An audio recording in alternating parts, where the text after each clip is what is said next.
Isaiah 40 verses 30 and 31 says, "Though youths grow weary and tired, and vigorous young men stumble badly, yet those who wait upon the Lord will gain new strength. They will mount up their wings like eagles. They will run and not get tired, and they will walk and not become weary."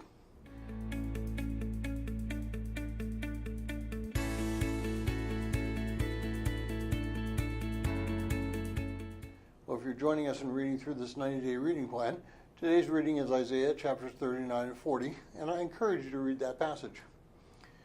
Well, these two chapters in today's reading present a contrast. Chapter 39 shows what happens when you become prideful and boast of things that really belong to God and not yourself. And the second chapter is a psalm, which not only is a prophecy of Christ, but also a promise to those who follow God's will. Well, it's an old joke about a man who died and his three friends, to whom he had lent money, attended his funeral. The first reached into his pocket and pulled $1,000 out and dropped it in the grave.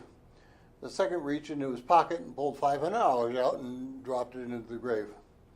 And the third, who owed $10,000, took out his checkbook, wrote a check, and dropped the check into the grave. Each one repaid the debt, but it did no good for the person who was dead. We all lose our physical wealth when we die. Whether our wealth goes to our family or others is irrelevant. We can't take it with us. Now, while we are living, we have some promises that God will keep if we're seeking God. If we have a relationship with Him and we repent when we sin.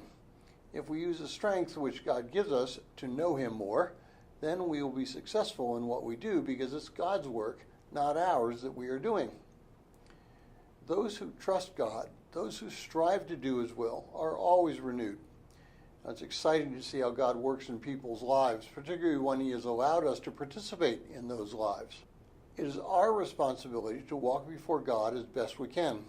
If we do that, He will honor us not only by giving us the desires of our heart, but also the excitement of knowing that we are in His will.